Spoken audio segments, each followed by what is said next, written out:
नमस्कार दर्शकों, ऐसे न्यूज़ की संडे स्पेशल खबरों में आपका स्वागत है। विस्तार से खबरें जानने से पहले नजर डालते हैं हेडलाइंस पर। चारधाम यात्रा पर गए 30 से ज़्यादा श्रद्धालुओं की मौत हो चुकी है। क्या है कारण? देश भर में जगह जगह संपन्न हुए जगत गुरु तत्वदर्शी संत रामपाल जी महाराज जी के सत्संग कार्यक्रम। अगली खबर में जानेंगे कैसे दहेज रूपी दानों को खत्म करना है, भारत को सोने की चिड़िया बनाना है। अक्सर घर घर जाकर अखबार दिए जाते हैं, लेकिन अब घर घर किताबें दी जा रही है। अगली खबर में देखेंगे रक्तदान महादान। इस सप्ताह सोशल मीडिया पर चारों तरफ रही एक ही चर्चा, ऑडियो बुक जीने की राह। इन सभी मुद्दों पर विस्तार से खबरें जानने के लिए जुड़े रहिए हमारे साथ। नमस्कार। चार धाम की यात्रा 3 मई 2022 से शुरू हो चुकी है। लाखों लोग अपनी मुक्ति के उद्देश्य से चार धाम की यात्रा करते हैं। 3 मई से शुरू हुई यात्रा के दौरान अभी तक 30 से ज़्यादा लोगों की मौतें हो चुकी हैं। इस पर विपक्ष ने सरकार पर सवाल खड़े किए हैं। वहीं बीजेपी के एक प्रवक्ता ने तर्क दिया है कि मोक्ष प्राप्ति की वजह से उनकी मौतें हो रही हैं। वहीं उत्तराखंड राज्य की स्वास्थ्य महानिदेशक डॉक्टर शैलजा भट्ट ने चार धाम यात्रा के दौरान हो रही मौतों को कई अन्य कारण बताए। लेकिन हम आपको आज की रिपोर्ट में तीर्थ यात्रा की वास्तविकता से परिचित कराना चाहते हैं। पहले जानते हैं चार धाम की यात्रा क्या है। चार धाम में बद्रीनाथ, केदारनाथ, गंगोत्री और यमुनोत्री आता है। लोकवेद के आधार से चार धाम को शुभ यात्रा माना जाता है। इसी तरह एक और गलत धारणा बना दी गई कि चार धाम यात्रा से हर तरह का पाप नष्ट हो जाता है और मुक्ति मिल जाती है। इन बातों में कितनी सच्चाई है? क्या तीर्थ यात्रा करने से पाप नष्ट होते हैं? क्या मोक्ष मिलता है? इसकी स्पष्टता के लिए हमारे सहयोगी आपसे बात करेंगे। शुक्रिया अभिषेक जी, आज आपने मुझे इस बहुत ही महत्वपूर्ण टॉपिक पर बोलने का मौका दिया। और जब भी हम लोग ऐसी दुर्घटना के बारे में सुनते हैं तो हमारा दिल भी बहुत व्यथित हो जाता है, क्योंकि पवित्र वेदों और गीता में तीर्थ यात्रा एवं चारों धामों की यात्रा करने को निषेध बताया है। अर्थात तीर्थ यात्रा पर जाना शास्त्र विरुद्ध मनमाना आचरण है। श्रद्धालु अंधश्रद्धावश सुख व मोक्ष की कामना से तीर्थ स्थानों का भ्रमण करते हैं, परंतु उनकी यह साधना शास्त्र विपरीत मनमाना आचरण होने के कारण व्यर्थ है। गीता अध्याय 16 श्लोक 23 में बताया है कि शास्त्र विपरीत मनमाना आचरण पूजा करने से न तो सुख मिलता है, न सिद्धि मिलती है और न ही मोक्ष प्राप्त होता है। अर्थात शास्त्र विरुद्ध तीर्थ यात्रा करना बिल्कुल व्यर्थ है। परमात्मा का साक्षात्कार करने वाले अनेक संतों ने भी तीर्थ यात्रा करने को व्यर्थ ही बताया है। तीर्थ जल में कच्छ और मच्छा जीव बहुत से रहते हैं, उनकी मुक्ति ना होती वे कष्ट बहुत सा सहते हैं। अर्थात तीर्थ के जल में एक बार स्नान करके श्रद्धालु अपना मोक्ष मानते हैं, लेकिन उसी जल में अनेक जीव सदा ही रहते हैं, उनकी मुक्ति नहीं होती, वे वहाँ पर बहुत सारे कष्ट सहते हैं। तीरथ मूरत पूछते डोले, कांकर पत्थर पानी और तीन देव की करे उपासना, भ्रमित फिरे अज्ञानी। कबीर तीरथ कर कर जग मुआ, उड़े पानी नहाए, सत्य नाम नहीं जपा तो काल घसीट ले जाए। चित्त शुद्ध तीर्थ अर्थात तत्वदर्शी संतों का सत्संग सर्व तीर्थों से श्रेष्ठ है। तीर्थ के जल में नहाने से केवल देह का मेल साफ होता है और तत्वदर्शी संतों का सत्संग रूपी तीर्थ में नहाने से मानसिक मेल भी आपका साफ हो जाता है। और वर्तमान में तत्वदर्शी संत रामपाल जी महाराज जी ही हैं, जिनके सत्संग को सुनने से, जिनकी संगत को करने से साधक को सुख और मोक्ष दोनों की ही प्राप्ति हो जाती है। धन्यवाद। अब आगे बढ़ते हैं दूसरी खबर की ओर। कैसे दहेज रूपी दानों को खत्म करना है, भारत को सोने की चिड़िया बनाना है। आज के आधुनिक युग में जहां लोग बहुत ही तामझाम और लाखों रुपए खर्च कर विवाह करते हैं, वहीं दूसरी तरफ संत रामपाल जी महाराज के ज्ञान से प्रेरित होकर उनके अनुयायी अपने बच्चों का विवाह बहुत ही साधारण तरीके से मात्र 17 मिनट में कर देते हैं। ऐसे ही दहेज रहित विवाह संत रामपाल जी महाराज जी के सानिध्य में बीते सप्ताह में मध्य प्रदेश, उत्तर प्रदेश, राजस्थान, झारखंड और हरियाणा सहित देश के विभिन्न राज्यों में कुल 11 दहेज रहित विवाह संपन्न हुए।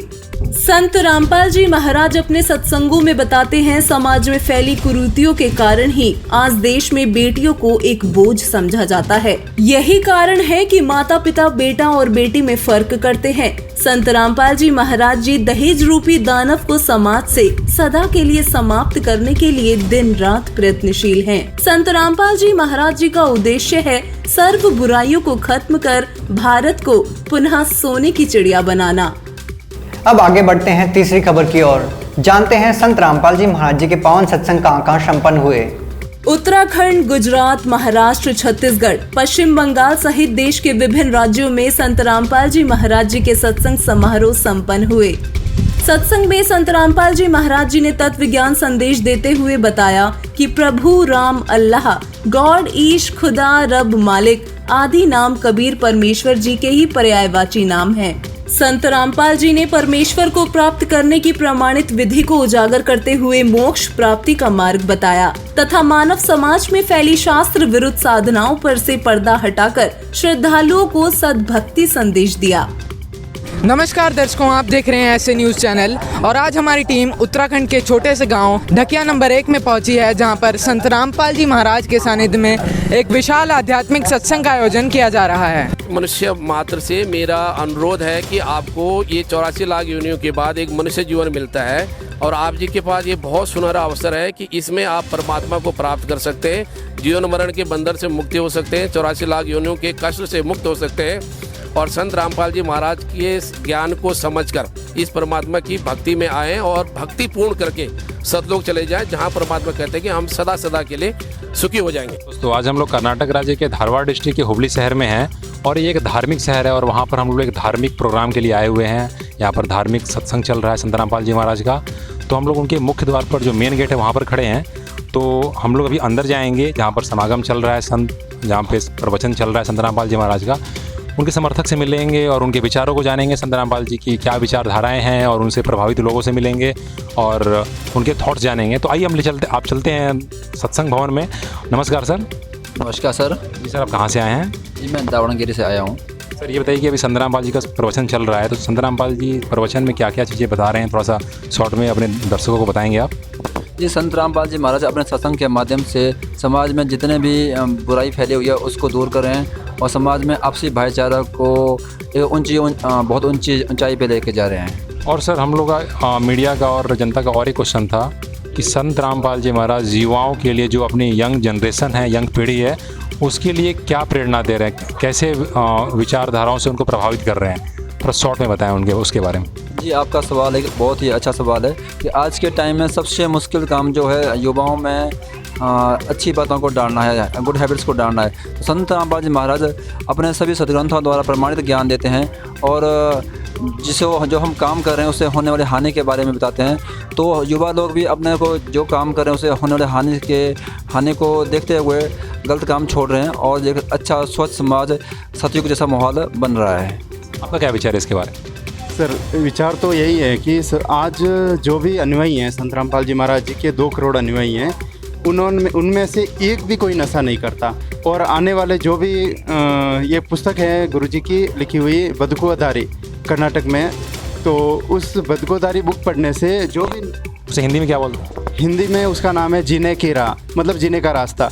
उस पुस्तक से जीने का रास्ता मिलता है कि हमें क्या करना चाहिए, क्या नहीं करना चाहिए। आज की युवा पीढ़ी नशे से लिप्त हो चुकी है, तो वो पुस्तक पढ़ने से नशा एकदम छूट जाता है, चाहे वो दारू का नशा हो, चाहे वो बीड़ी, सिगरेट, गुटखा, तंबाकू, किसी का भी नशा हो। खबरों में हम आगे बढ़ते हैं और जानते हैं कि कैसे संत रामपाल जी महाराज जी के शिष्य तत्व ज्ञान का दीपक घर घर जला रहे हैं। अक्सर हमने देखा है घर घर जाकर अखबार दिए जाते हैं, लेकिन अब संत रामपाल जी महाराज द्वारा लिखित अनमोल पुस्तकें ज्ञान गंगा और जीने की राह घर घर लोगों तक पहुंचाई जा रही है। आज भारत ही नहीं बल्कि पूरे विश्व के लोगों के मन मस्तिष्क में ज्ञान गंगा और जीने की राह छाई हुई है।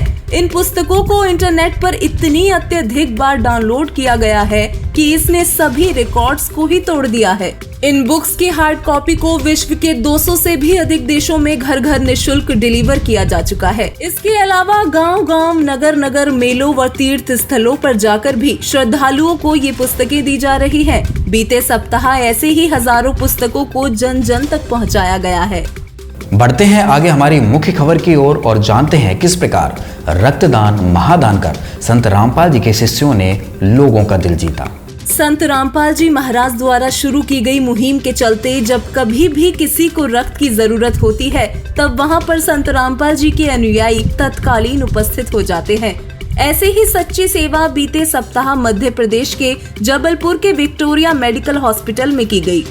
संत जी के शिष्यों ने वहां पर उपस्थित होकर कई यूनिट ब्लड डोनेट किया। संत रामपाल जी महाराज अपने सत्संगों के माध्यम से समाज में जरूरतमंद की हर संभव मदद करने का संदेश देते हैं। वसुदेव कुटुंबकम की भावना को व्यक्त करते हुए वो बताते हैं कि हम सब एक ही पिता की संतान हैं। हम आपस में अलग नहीं बल्कि एक ही हैं। जैसा कि आप सब जानते ही हैं, वर्तमान समय में ज्ञान वापी मस्जिद को लेकर छिड़ा विवाद काफी चर्चा में है। मामले में पक्ष कहता आया है कि मस्जिद को मंदिर तोड़कर बनाया गया है। मामले में इसका एक मुकदमा 3 दशक से अदालत में लंबित चल रहा है। यह विवाद हिंदू मुस्लिम विरोध को ही बढ़ावा देता है। कबीर साहब जी अपने दोहों में भी कहते हैं, हिंदू मुस्लिम दो नहीं भाई, दो कहें जो दो झक जाई, मतलब नरक में जाएं जो दो कहते हैं। अगले दोहे में कबीर साहब जी संकेत करते हैं, देख कबीरा दंग रह गया, कोई ना मिले मीत, मंदिर मस्जिद के चक्कर में खत्म हो गई प्रीत। कबीर साहब जी ने मंदिर और मस्जिद दोनों को ही बनाने का विरोध किया है, क्योंकि उनके अनुसार मानव तन ही असली मंदिर मस्जिद है, जिसमें परमात्मा का साक्षात निवास है।